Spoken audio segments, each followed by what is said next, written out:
And now, the only survival show that survived smelling Glen Tate's finger. In this episode, we sit down with Glen Tate to discuss bug-out locations and a brief discussion about AK-47s. We'll learn all the ins and outs of picking the best bug-out location for you. Howdy, and welcome to In the Rabbit Hole's Urban Survival Podcast. This is episode 141. I'm your host, Aaron, and you are in the rabbit hole, safe and sound.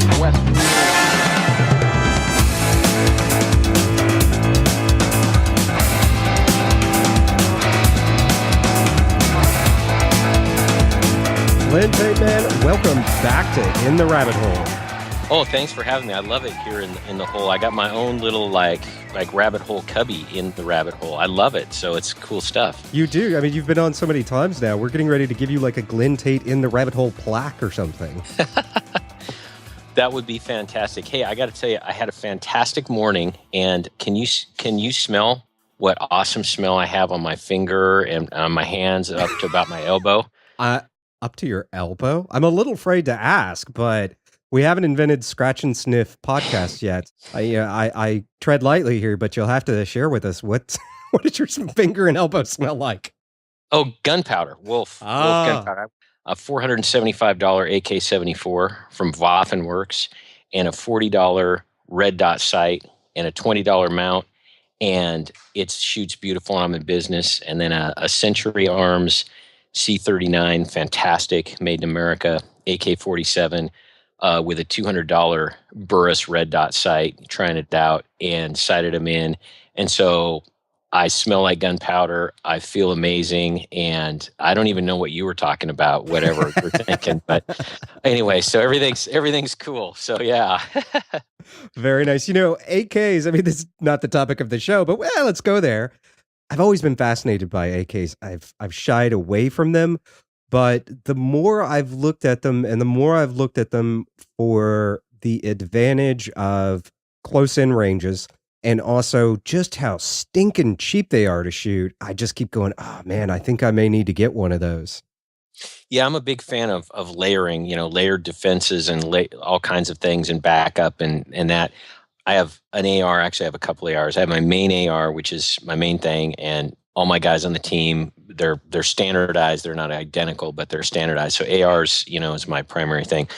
A ton of AKs, especially AK-74s, which are in 5.45 by 39. I call them wives and kids guns, and that's what I was doing with this red dot.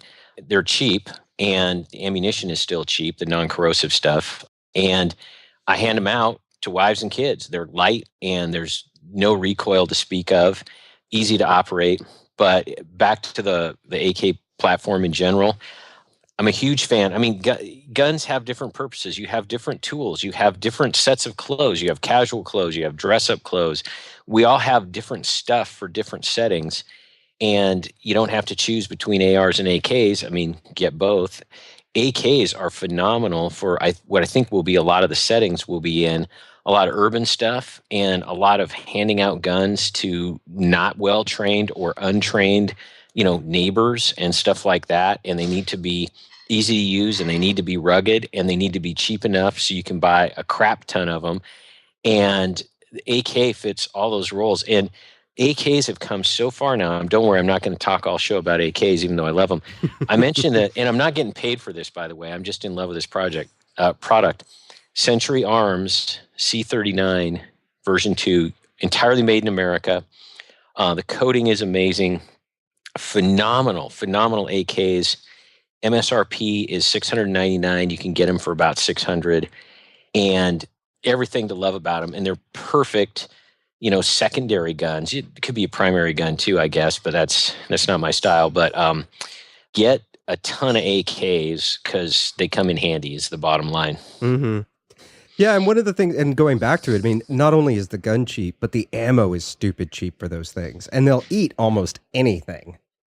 Absolutely. And of course, 7.62 by 39 is cheap. It's becoming so common, so many AKs and to a lesser extent SKSs, that 7.62 by 39 is not exactly 223/556 yet, as far as ubiquitous appropriateness. Do you love that word? I That was love that awesome. word. That's our Yes, SAT word of the day. that's right.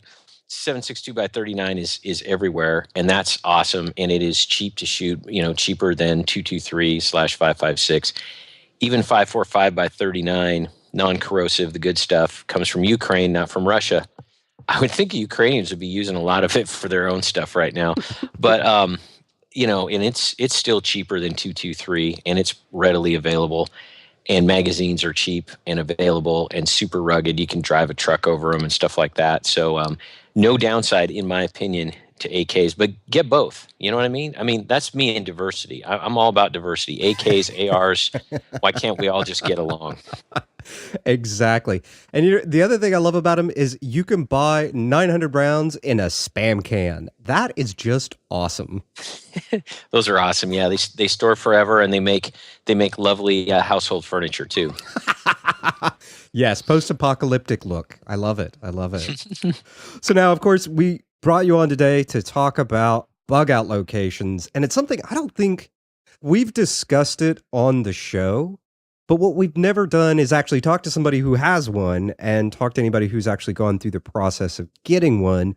All we've ever done is sit around and pontificate our navels about it. So, we thought we'd bring on an expert who's actually done it before. But before we dive into that, a quick message. Help us keep the lights on. Support the ITRH show and mission by becoming part of the Roving Horde Armada. You'll learn more at itrh.net about all the great benefits membership gets you. Things like access to episodes the Sunday night before they air publicly, encrypted forums to connect with like-minded people, access to every episode ever produced by In the Rabbit Hole, including a special one that never aired, a free copy of the book Owning Your Survival, access to a 1-hour emergency kits for bugging out and bugging in class with special downloads. And that's just to name a few of the benefits. Again, visit itrh.net for more details now.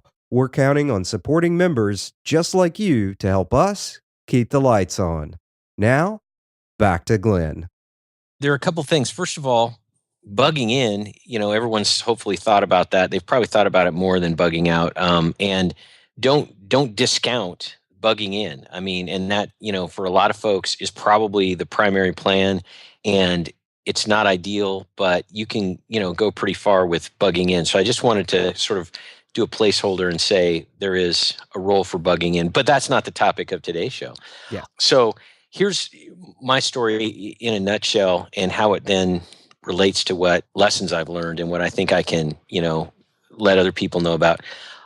I was looking for a bug out location, and then miraculously, and I mean that word with the religious meaning behind it, miraculously, I inherited it. Just like in book 1, it describes it. It's exactly what happened. No one was supposed to read these books, and I just wrote down what happened in my life. But anyway, and everyone thinks I'm so creative, but I'm not. Inherited some money that had to be used for real estate. So I had a chunk of money, not a gargantuan chunk of money, but a pretty doggone sizable chunk of money, and ended up getting a bug out location. I bring that up at the beginning because what I'm not going to do throughout this episode is say, well, if you inherit a bunch of money, here's what you go do. Because a lot of people, most people listening are going to be like, they're going to hit the stop button and be like, well, how does this help me? So I'm going to focus on more normal setups, but I wanted to bring that up because it colors how all this happened. So one quick question before you dive in too far, and to kind of take a quick side, John, I'm just personally curious, why did you have to buy real estate with the money you inherited? The legal reason, it was some condemned property, eminent domain that was in the family. It had to then be put back into real estate after, I think, 3 years, or it would have been taxed as a capital gain. See, the government takes your land from you. They don't pay you what it's worth. And then if you don't put it back into some real estate of some kind, they tax it as a capital gain. So that's like unfairness on about 3 levels. Nice of them. Yeah. No, we get a lot for our money. Oh, yeah. No, I'm just kidding. Oh, yeah. So no, that's why it had to be. So there was this pot of money, but I'll structure this. I won't talk about sort of how you acquire the money to get a bug out location, because that's going to vary, and that's up to every individual. It's more about criteria to look for when it comes to a bug out location. And I went through, a lot of I don't know, searching and analysis, and spent a lot of time. Obviously, it's a really important thing. So I spent a lot of time thinking about this. I've had the place for 5 years now, and so I've learned how I use it, what would be nice to have, what was critical to have. So I've sort of gone through this, and those will be kind of the lessons learned part of all that. So let's see, I'm in Western Washington. Geography matters, I guess, to this. Western Washington State in the Olympia area, which is kind of the Seattle metropolitan area. It's at the southern end of a big inlet called Puget Sound. I bring that up because my preference, and what I think would be a really good idea for others out there, is to have a bug out location in a rural or semi-rural place. Obviously, you're bugging out from a city. So, I mean, if you have like a condo one city over, that's really not going to help you. I don't think anyone out there is really thinking, of having an urban bug out location. But I bring it up because many of the things that I'm going to talk about flow from the fact that my bug out location is in a semi-rural area. And I should define that because it's pretty important. This place is about 50 minutes from my house. That's really, really critical because if your place is 2 hours one way away, that'd be cool and everything. And it's probably slightly better setup because you're farther away from people. But I wouldn't go out and do stuff out there. I wouldn't go and use the place. I mean, 50 minutes one way is really a nice thing. I mean, on Sundays after church, for example, I will go out to the cabin for a few hours and come back around dinner time, and it's really easy to do. So now you might have a geographic setup where you need to be 2 hours away to be away from the hordes. And if that's the case, then go ahead and do that. But if it's possible, try to get a place that's kind of close. Another reason that it's nice to have it close is that in a bug out scenario, maybe you have making up time, time frames here, 6-8 hours to get out. Well, in my case, that's a couple trips, right? I can get more stuff out there. And so I don't store everything out there. So closer within reason is better. And this will depend on people's geography. The downside is that in the 50 minutes, I go over quite a few bridges and, a couple towns. So hopefully I will have heads up. And of course, my vision of what's likely to occur is a partial collapse that's based on economic things. So I think a little bit of warning is more likely. Obviously, if there's a gigantic earthquake, an EMP, a bunch of those other things, then we're kind of all hosed. You know what I mean? Yeah.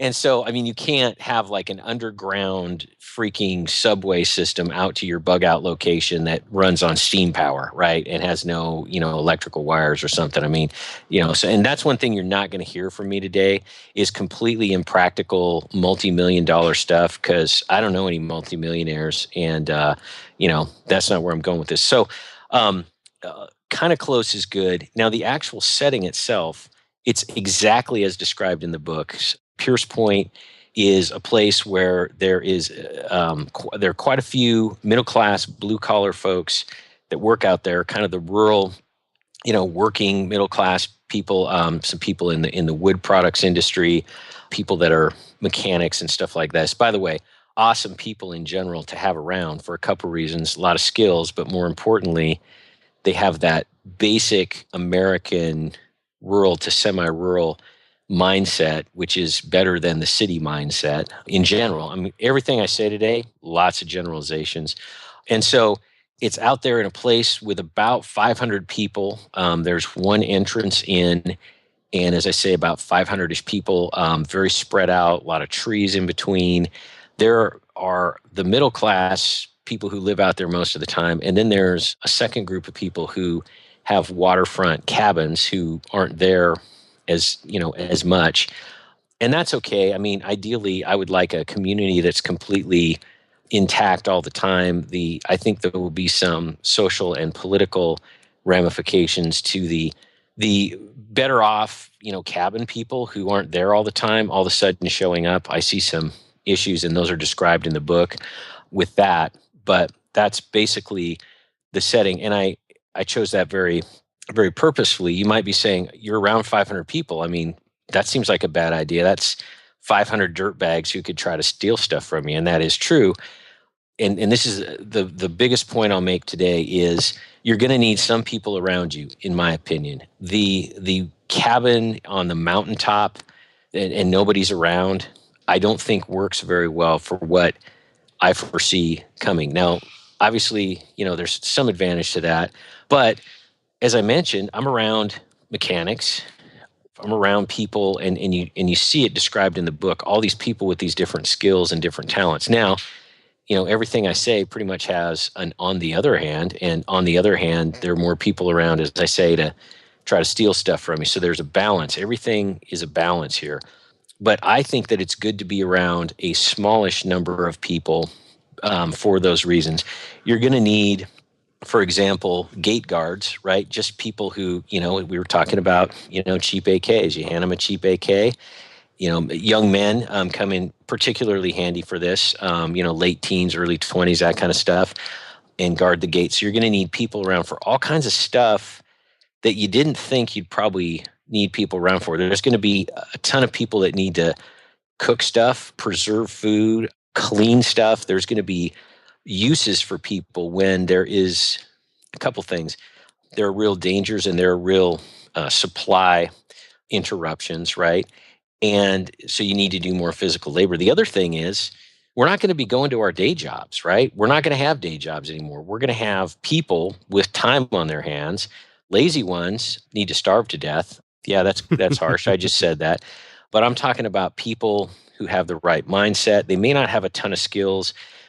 My point is you're going to need a lot more general basic people than you think to get things done. They have to be good, decent people who aren't going to try to steal from you. But other than that, there aren't really any more qualifications I can think of. The idea that you're going to have, special forces medics and, all these people, super specialized, ultra valuable people just around you is not realistic. Don't discount the need and the utility of regular people with just no particular skills. Again, as long as they're decent morally, that's the key to all that. So that's one of the reasons to be in a place that has a few hundred people. That's the big setting part. As far as features go, I wanted a place that was defensible, obviously, and that comes in on two levels. I was mentioning layering earlier. I want defensible in the sense of getting into the community. There's one road, there's one gate in and out. No gates up now, but it's so funny. I just thought of like life in the future tense. I'm like, the gate. I'm like, oh, wait, we haven't built it yet. Okay, never mind. Right? I do that all the time. I switch in and out of present and future tense, which is weird. It's hard to describe, but because I wrote about it and I've sort of lived it without it actually happening. Uh-huh. But that's important. Now, here's a downside. I'm on the water. I'm on salt water. And so I'm saying there's one way in and out. Well, actually, there's a big old coastline. And that could be a problem. Now, on the other hand, the ability to go and use the water to travel is an advantage for a variety of things, for moving goods, moving people, a way to escape if you need to bug out of your bug out location. So there's the positives. The downside is you've got a big beach to defend, and there will be pirates. And no, they're not going to have, parrots, and they're not going to have eye patches and stuff like that. They're going to be gangsters in boats, basically. And so there's that. Saltwater access thing is probably not going to be an issue with most people listening to this because they live around land and all of that. So defensibility in the big picture was a big issue. Another thing was defensibility on a more local house-to-house level.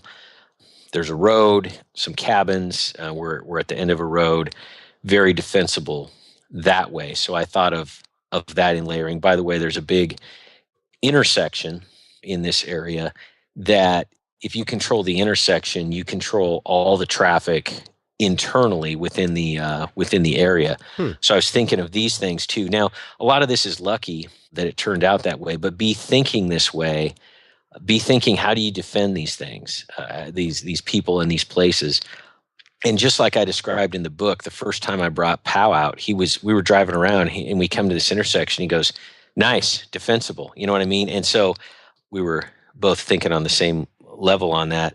As far as resources go, this is a pretty good setup, and this is something I think that try to emulate. It's got some pastures with some horses and some cattle and some, I don't know, hobby farming is probably the best way to describe it. I don't think that these people are in the agricultural business full time, which is good because you've got cattle and horses. And the other good thing is these farmers are going to need people to defend their stuff, and that's where me and my crew comes in. Mm-hmm. And I enjoy fresh beef, by the way, and I like riding horses. So you can see where this is going. There This you go. small economy. Mm-hmm. Another reason to be in an area with a moderate amount of people is then you're going to have a moderate size little barter economy spring up. That's a good thing. So there's some agriculture. Quite a few people garden. When you drive around, you just see some people have gardens. I think that's because gardens make a ton of sense. The food tastes better. It's cheaper and that sort of thing. I think that's good because not just because of the food that's there at any given time, while that's nice, people who know how to garden and have their soil ready and all of those other things will be kind of a starter kit for other people gardening, because we're not all going to garden at once, I think, and have our gardens ready to go. And if you do, that's super cool. And my hat's off to you. I get out to my place about once a week, sometimes less, and I can't tend a garden that way. So I haven't even tried. I'm relying on other people. And yes, there's a flaw, but I have something to trade, and that's security services, among other things. And so that's my plan with that. So kind of look around and look at the houses and see. Another indicator was a lot of wood sheds and wood piles. A lot of people, have wood heat and a lot of firewood. That tells me a lot about them, not just that they have wood heat, but tells me what kind of people they are. And, they're a little more self-sufficient, and they're not going to rush in and just buy stuff like electricity or heating oil or, natural gas or whatever. They're going to, conserve and stretch things that way. I looked for and found a fair number of chicken coops and that sort of thing. And there aren't many people in my area who are full-on homesteaders. I don't want to leave anyone with that impression. These are just country people who have a few chickens, have a little garden. It's not going to carry them through, but they're at least, the starter kit kind of folks. Mm-hmm. Obviously, if there's some chickens, there's going to be some chicks, right? I mean, not those kind of chicks. I mean, like the feathered ones. Yeah. I know. And so those are some things I looked for. Another huge thing, and this is a deficiency in my setup, I will admit this. This is probably the biggest deficiency that I know of right now, and that's water. On a community water system that runs on electricity, not the best setup, but there are all kinds of trade-offs, unless you're that millionaire and you can sort of design a, bug out location and have a bug out consultant do it and all of that other stuff. There are going to be trade-offs. Ways to mitigate that. There's some surface water about a quarter mile away, and I have a lot of buckets, and there's going to be like a lot of kids and teenagers that got nothing else to do, and they're going to be carrying water back and forth all day. That's what they're going to do. I mean, and the water system may stay on, and that's all helpful, but a well, your own well, particularly with a hand pump installed. A friend of mine had a water well in his place, and he called up the well driller and said, "Yeah, I need a hand pump installed." And the well driller said, like, why? I was like, that was the craziest idea anybody ever had, right? And he said, listen, just please do it. And it was like $150. It was really cheap to do. That's nothing, yeah. And now he has water, and he can get to it anytime he needs to. And I wish I had that. If I were to drill a well, of course, it's on salt water, so you're going to have saltwater intrusion. And so, it cost me thousands and thousands of dollars to drill a well, and I'm just not going to do it. And yeah, it's a flaw. I've got some storage, as I say, people who can help me because they have nothing else to do, and they better earn their keep, right? Mm-hmm.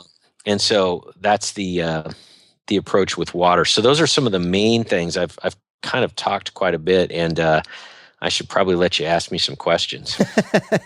No, man. I mean, it was all brilliant stuff. I was just sitting here listening. It's great.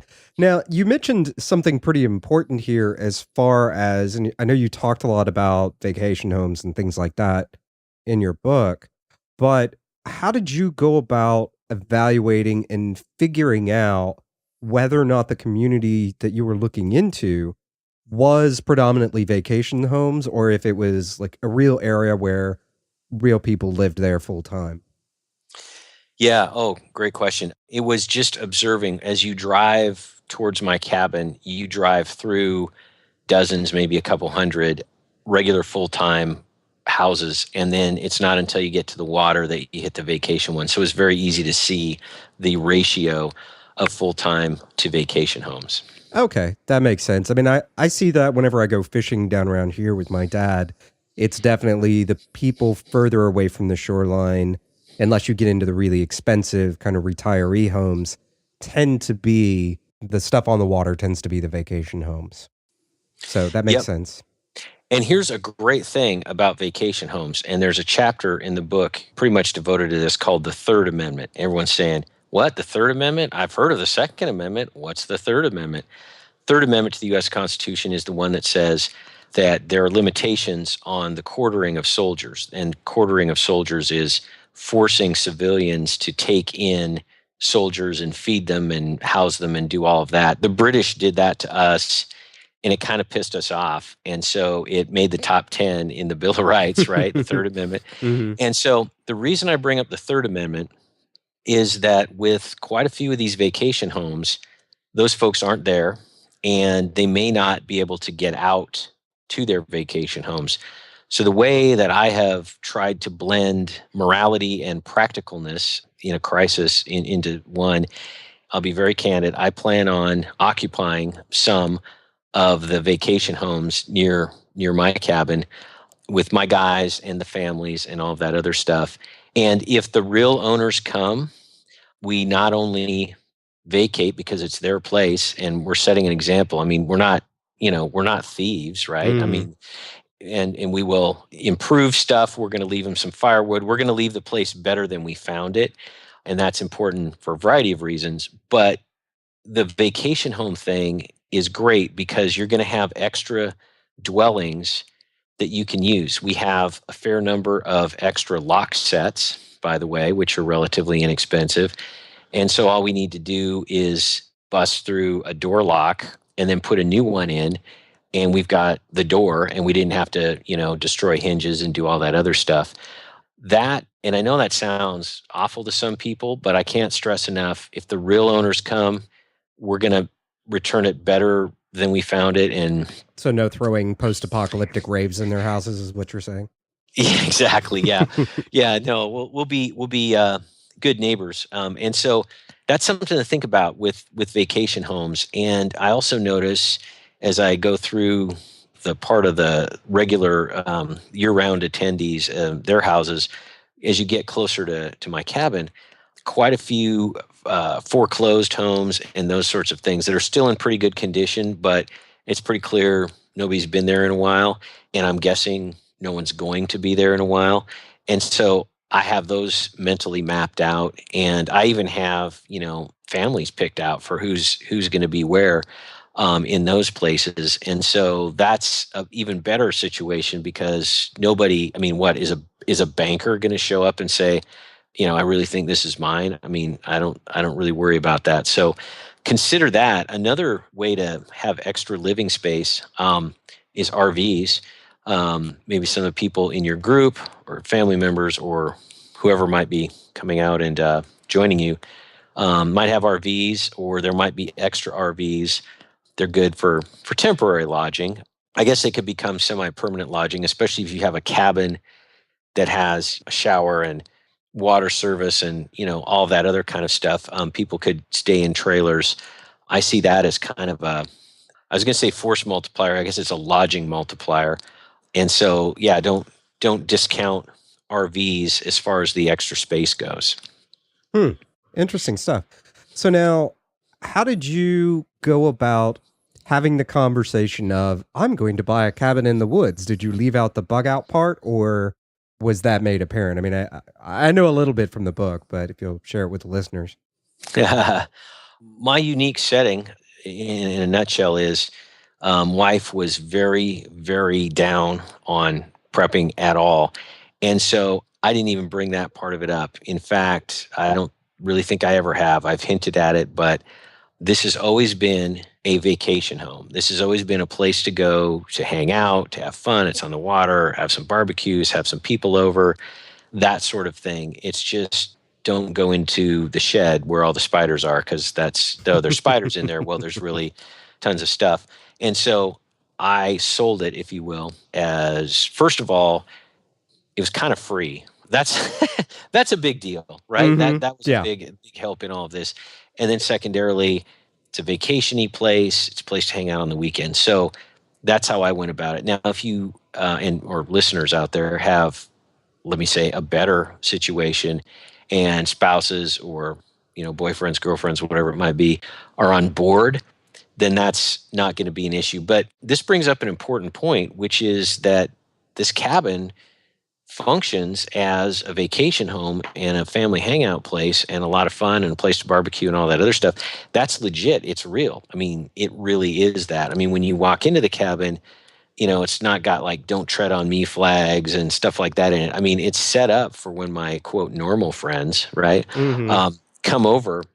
They're not going to have a clue that they're actually in a bug out location. And I think that's a pretty cool extra feature. And as you can see in my situation, it was pretty much necessary, because I guarantee you, if I said, gonna get a bug out location, all this other stuff, there would have been this blank stare, and it probably would have gone something like this. I guess we are going to pay capital gains on that money, because that makes more sense to her than a really good bug out location. And I'll stop talking now on the off chance that she ever listens to this episode.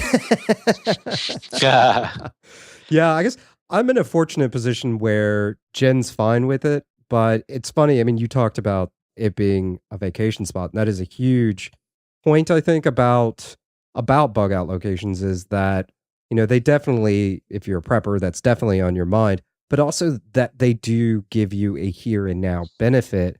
And that was when I was talking to Jen recently about getting a place. That was her first thing. She would be like, "Oh, that would be a lot of fun. We'd have a place to go on the weekends. We could invite out friends. You and I could go fishing. Maybe we could go paddleboarding or something." And, it was funny. She very quickly jumped past the apocalypse bug out location kind of comedy. It was like, yeah, that's nice. We can have a place to take friends. And I was like, perfect. She sold. I don't need to have a further conversation about this. Exactly. And that's totally the way to roll. And I think it's important, because I gave the example of the very reluctant spouse, and you've given the example of the cool, open-minded girlfriend. And everyone listening is probably going to fall somewhere in between those two poles.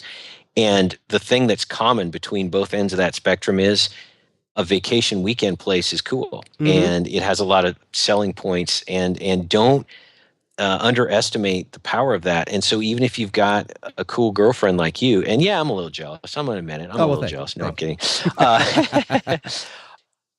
I would emphasize the family fun vacation home kind of part of it for a couple reasons. First of all, why talk about prepping stuff? I mean, if you don't have to. I know that sounds weird. I mean, here you have a podcast that talks about prepping stuff, and I just said, why talk about prepping stuff if you don't have to? That's kind of weird.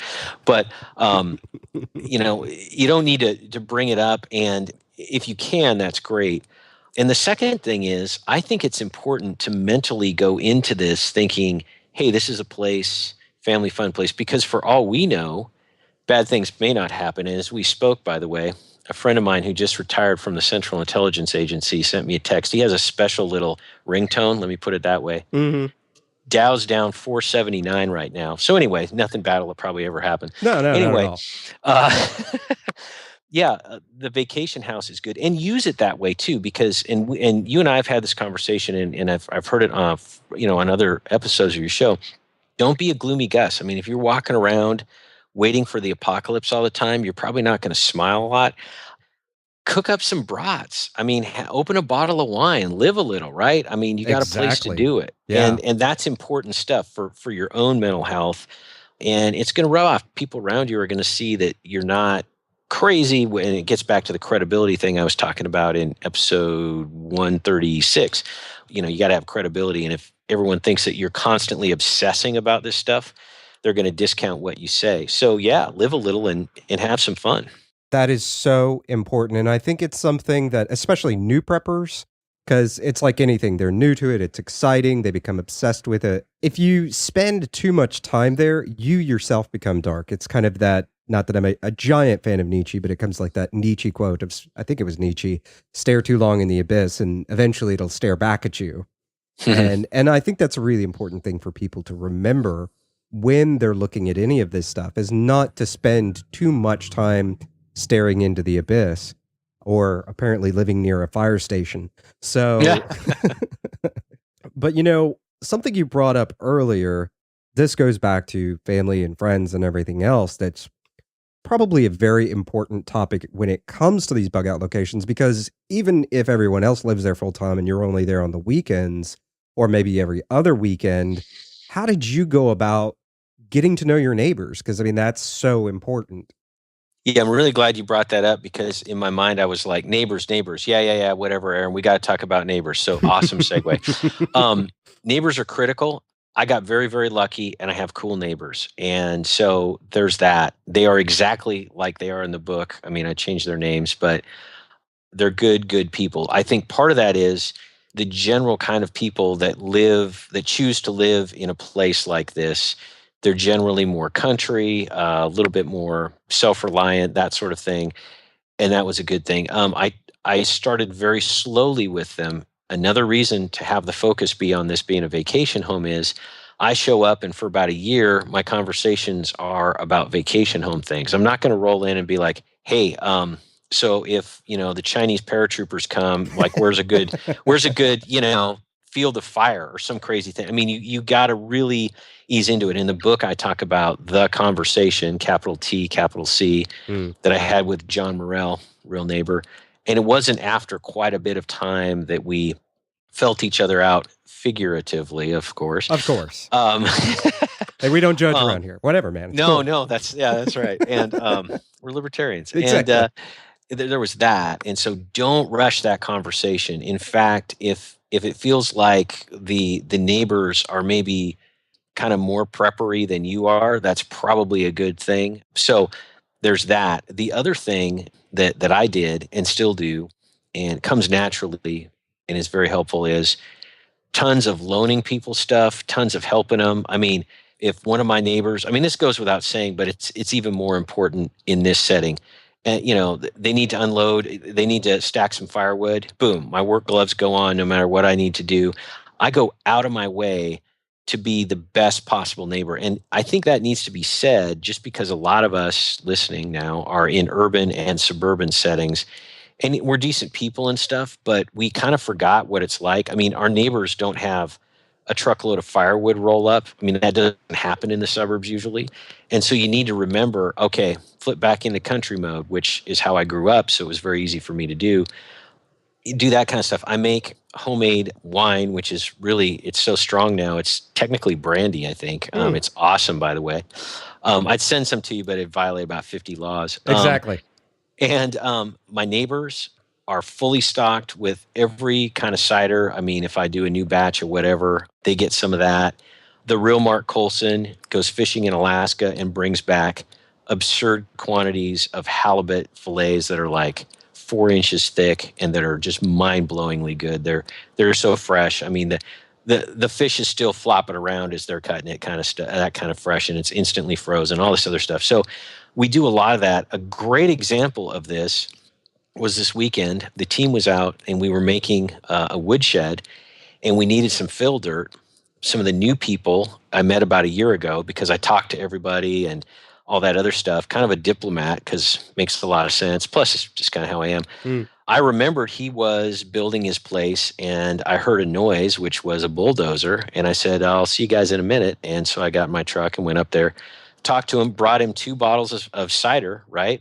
Remembered his wife's name. We were talking for a while, and I said, hey, we could use some fill dirt. And he smiled, and I got 2 bulldozer buckets of fill dirt that I really needed, that ended up making the project actually work. And there's a classic example. I had the cider. I had talked to him over a period of a year. So this, you can't do this instantly. I mean, these relationships take time. Sounds like lobbying, actually. Kind of is. And then I came to him and had a reasonable request. He was happy to help. If he ever needs anything, he's going to get it. And he's an older gentleman, and his wife is older. And when we got the dirt, I looked at my guys and told them where I got the dirt, and I said, we just got 2 more protectees. And they said, right on. See, that's how it works. And that's the little economy, and that's, being a really good neighbor and how critical it is. So suburban and urban folks, and I consider myself suburban, we're going to have to unlearn some of our suburban ways and get back into country mode and be the best neighbors humanly possible. I stock stuff at my place, not a ton of stuff, a little bit of stuff that I know my neighbors are going to need or want. And I consciously do that because they've helped me a ton, and they look after my place, and they're just solid human beings. So I got really lucky. I don't know how often it is that your closest neighbors, both of them, are 2 super solid families, but mine are, and thank goodness for that. Yeah, and I think you also touched on a point that I'd like to come back to for listeners, which is a lot of times getting to know your neighbors, especially if you're someone like me who's primarily in a very, very urban area, it's a very different experience when you're out in a rural setting, and you do have to switch it on and off because people generally are actually, I mean, I guess it depends on where you are, but for the most part, I've always found much more warm and friendly and willing to help out a neighbor. I have a friend who just recently bought some ranch land, and he was blown away by the fact that his retired neighbor was out there regrading the road. And he was like, it was crazy. Nobody asked him to do it. And he just got out there and did it, and was asking me if I needed anything great, like roads in my property graded while he was at it. And I was like, yeah, dude, you're in the country now. And it's just hysterical. And I think for a lot of people hearing what you've just said, it's actually a lot easier than I think people, especially people that are only familiar with a very dense urban area. It's a lot easier than it. You just have to apply yourself and actually put forth the effort and not be the weird city person. Exactly. And one of the cool things about this, and I'll take the example of your friend who's, a transplant from LA into Texas. And that is all you have to do if you're wondering, how do I do this country thing? I mean, what's the deal? I've never been in the country. I mean, I don't know how to do this. Just watch what other people do. It's kind of like when, that first fancy dinner you're ever at, and you're like, oh crap, there's like 3 forks. Which one do I use? Right? Uh-huh. Well, just watch what everyone else does, and you'll be fine. And your friend probably watched, your friend's probably very intelligent, said, oh yeah, the guy's grading, streets, and says, do you need anything? Okay, that tells me what I need to do. So we've had a good discussion about, country people and that suburban thing. A very quick story to illustrate the opposite of that. And this is a guy in my neighborhood. In fact, I'm looking out my window at his house right now. And I write in the book that only on Halloween, when I took the kids out, to trick or treat, that's the only time I ever talk to my neighbors. Knock on the door. Hey, how's it going? All right. Hey, ooh, mini Hershey bars. Right on. Mm-hmm. And I talk to them, and they tell me their name maybe, and I'd be like, hey, take it easy. I wouldn't talk to them or make eye contact with them until next Halloween. That's the suburbs for a lot of people.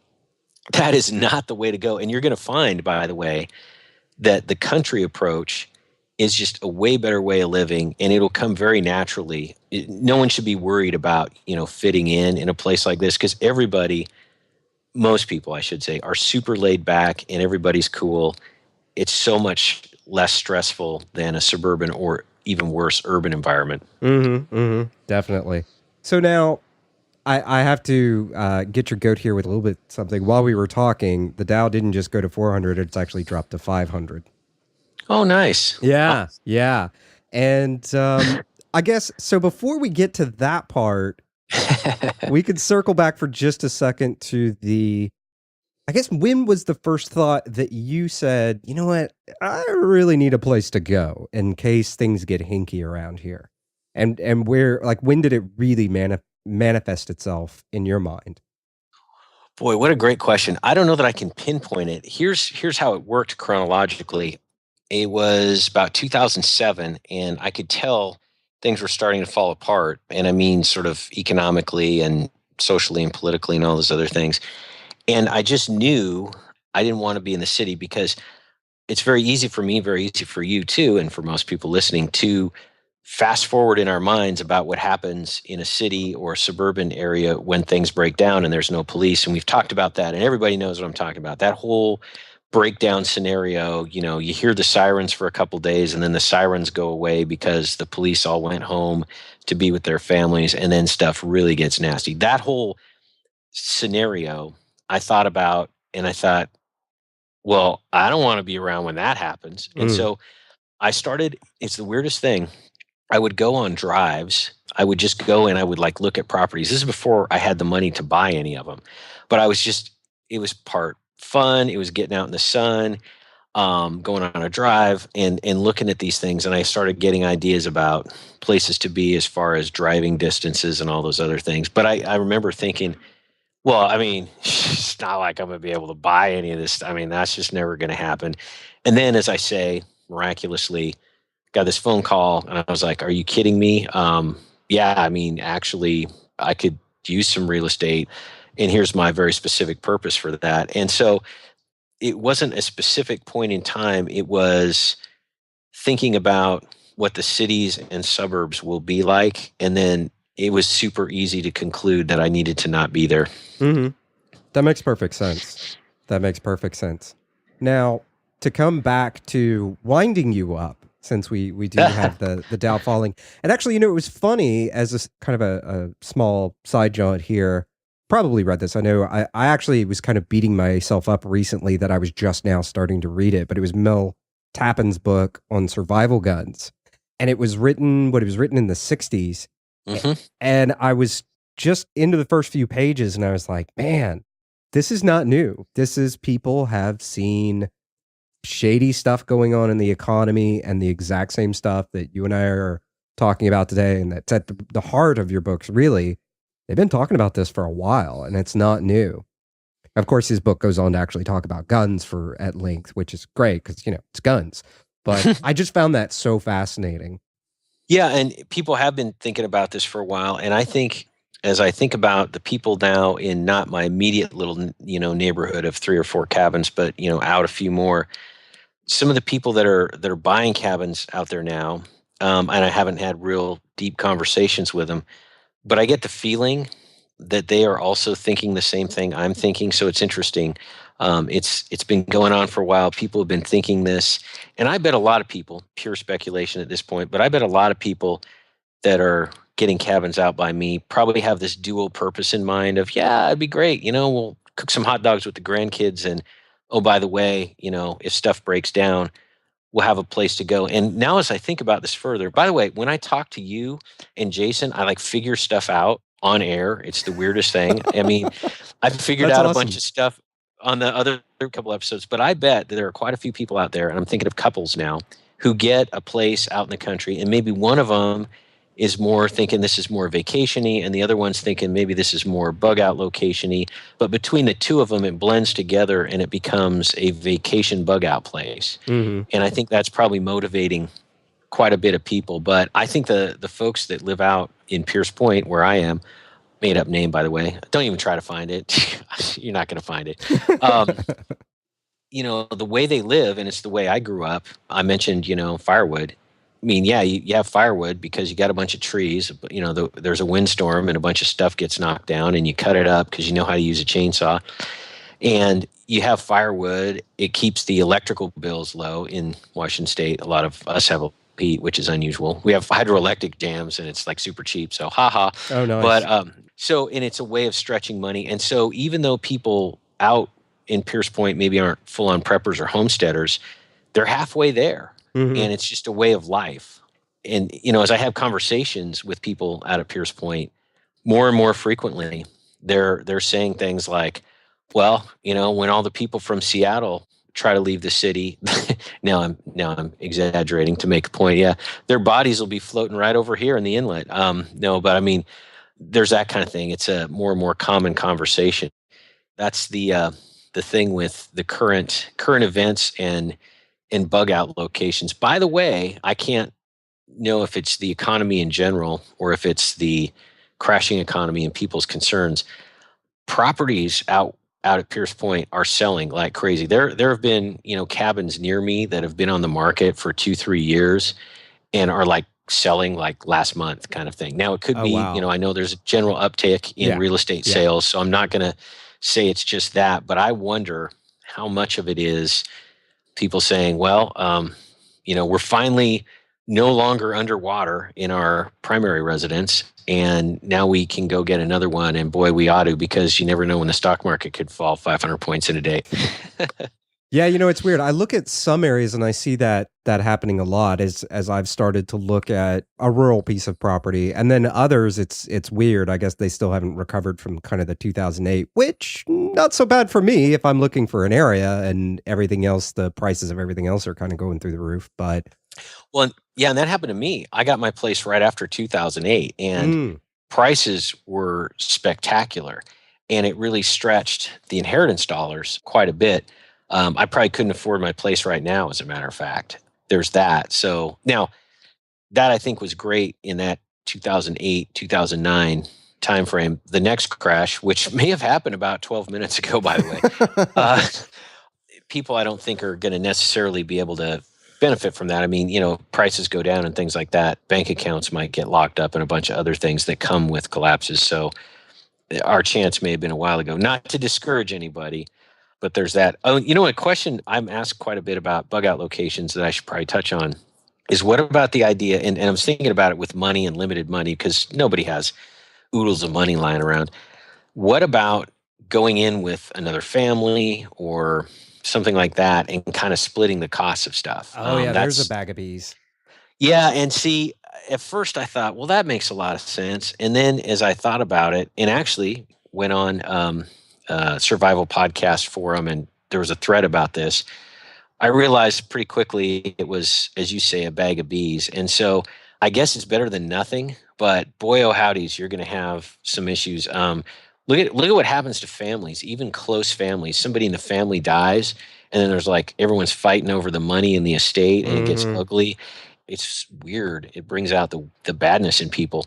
I think that if you went in with people you don't know very well, or even people you think you know well, could be a problem. But I mean, I don't want to discourage people. I mean, if I had a choice of going in with somebody I know pretty well on a bug out location versus not having one, I'd probably go in with them. But just put everything in writing. Yeah, boy, I sound like a lawyer, don't I? You do. Put everything in writing, and make sure all that stuff's squared away, and expect there to be possible problems, especially in an economic downturn. Maybe you and the other family or whatever, somebody loses their job, or both people lose jobs, and then it's like, well, how do we pay for this? Well, why don't you pay the mortgage? Well, no, why don't you pay the mortgage, assuming there's a mortgage, that kind of stuff. So yeah, be wary of that. I think this idea that you can go on a survival forum of some kind and say, who all is in the whatever county area?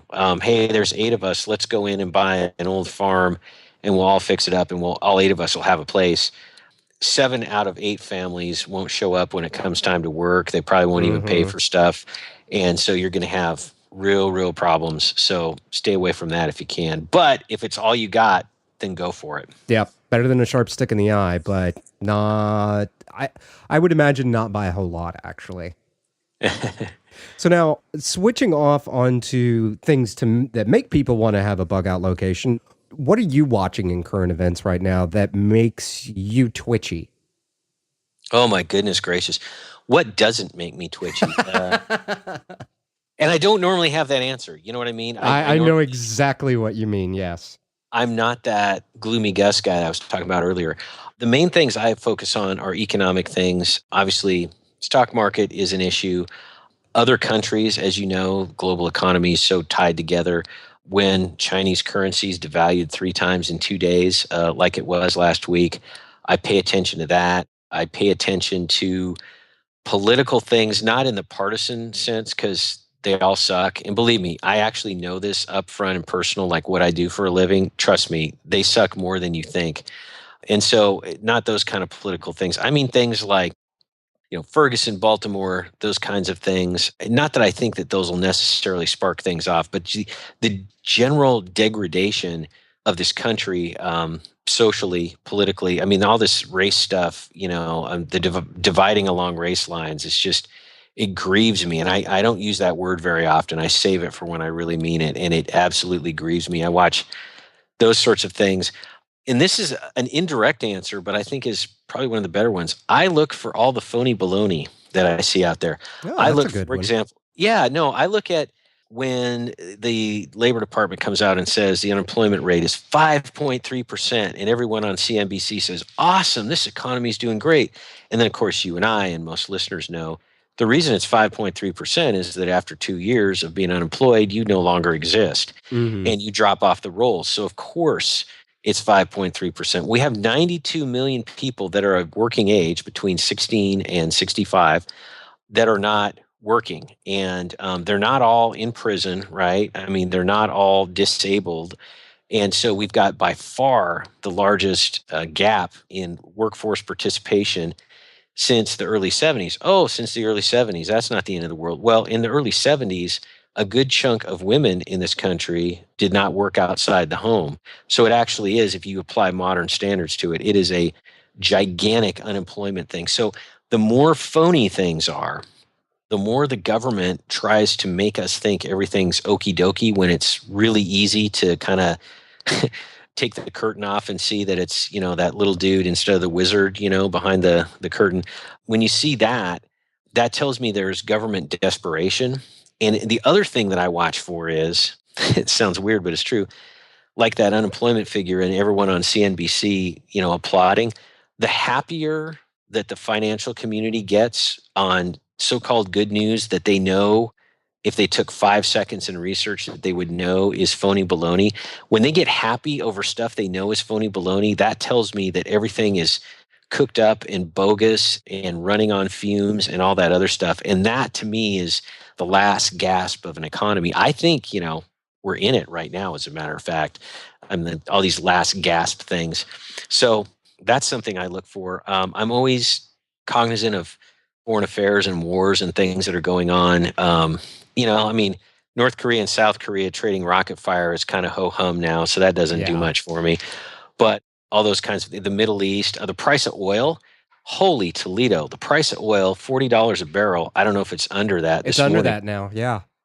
You know what the problem with that is? There's quite a few algorithms out there. I mean, human beings don't trade stocks or commodities much anymore. Hmm. It's a lot of computer program stuff, and I'm just concerned that I don't know how many people set their computer programs that if oil got below $40 a barrel to get out of oil, which means that oil could go down to like $32 a barrel pretty quickly.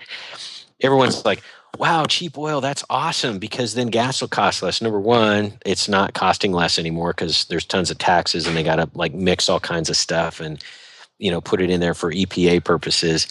Really cheap oil means that the economy across the world is not functioning really, really well, and there's not a lot of demand for it. So it actually is not good news. And so when you have something like that, I mean, look at all the indicators. This is kind of how I'll summarize the answer to your question. Look at all the indicators that right before the 2008 crash were doing what they were doing. For example, oil was about $40 a barrel right before 2008. The Baltic Dry Index, which is a nerdy, wonky thing that measures the capacity of cargo ships that go across the oceans. Of course, if cargo ships are full of stuff, people are buying and selling stuff, and that's great. When cargo ships are empty and are sitting in ports, that means people are not buying and selling stuff. The Baltic Dry Oh, yeah. Index is as low. I don't know the number. It doesn't matter. It's as low now. It's actually lower than it was right before 2008. And I look at all these. See, I go back and look at history. I'm just this guy, right? I don't know what's going to happen in the future, but I can look at history and try to project out and see what might happen. So I look for those indicators. But here's the thing: between now and 2008, the big difference. 2008, boy, that sucked. We now have trillions of more debt. The United States government, the Federal Reserve on its balance sheet. God only knows how many trillions, quadrillions, I don't even know, of derivatives there are now, more than there used to be. Things are all the phony baloney stuff, all the printing money and all the QE and the twist and the TARP and all these other things that we've had to kind of paper this thing together and keep it afloat. I mean, it's even worse now than it was in 2008. So when I see indicators of a pre-2008 crisis, I know that when there's this next crisis, it's going to be way, way worse because, for example, we all owe tons of money, like basically to each other, not people to people, but central bank to central bank. And so that's going to be a problem. And then this is where the social degradation comes in. Let's say, there's big economic crisis. Well, maybe in the past people would have said, by golly, we're all going to pull together, kind of that whole Norman Rockwell thing. That ain't going on now. Now, the economy crashes and it's you owe me reparations. Well, you did this and you did that and let's burn your city down and, all this kind of other stuff. And that's where the social degradation fuels an economic breakdown. So those are things I look at, and I seriously, I'm a little sarcastic, a little flippant sometimes.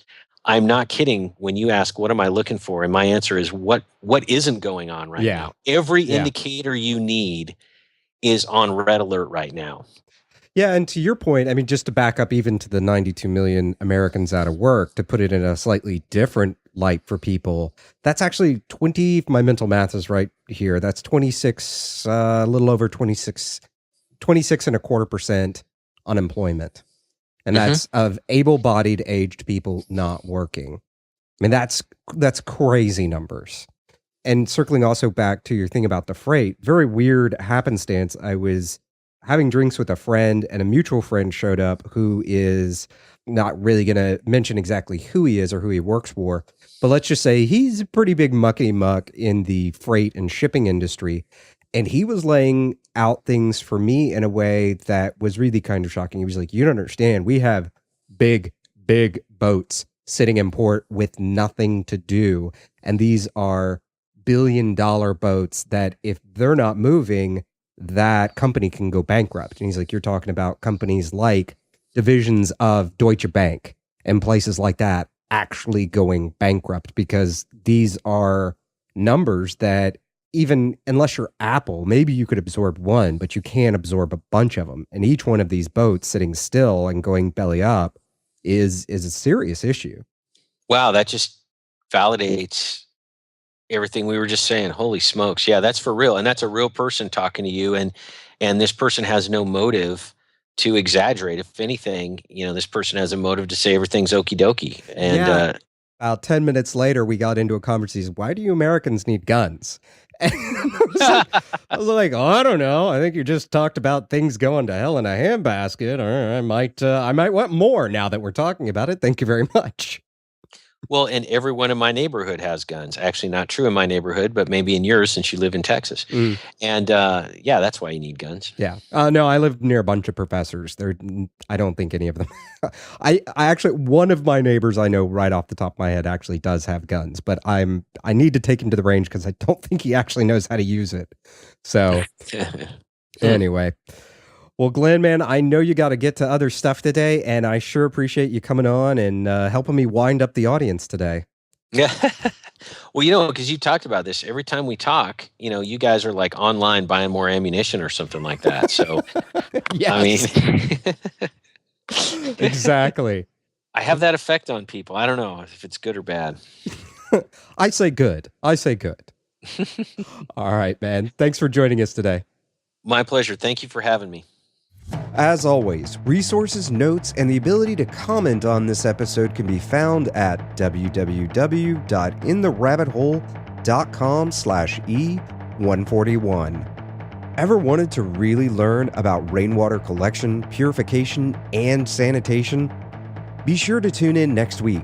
We sit down with Trent Kaminsky and a chemist you already know and love. You'll learn everything about collecting, purifying, and even sanitizing rainwater in large quantities. Plus, there'll be special downloads as a bonus. Finally, help us keep the lights on. Support the ITRH show and mission by becoming part of the Roving Horde Armada.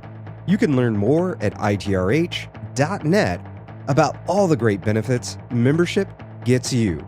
Things like access to episodes the Sunday night before they air publicly, encrypted forums to connect with like-minded people, access to every episode ever produced by In the Rabbit Hole, including a special one that was never aired, a free copy of the book Owning Your Survival, access to a 1-hour emergency kits for bugging out and bugging in with special downloads. And that's to name just a few of the benefits your membership gets you. Again, visit itrh.net for more details. We're counting on supporting members just like you to help us keep the lights on. From the Lone Star State. Till next time, stay safe and sound.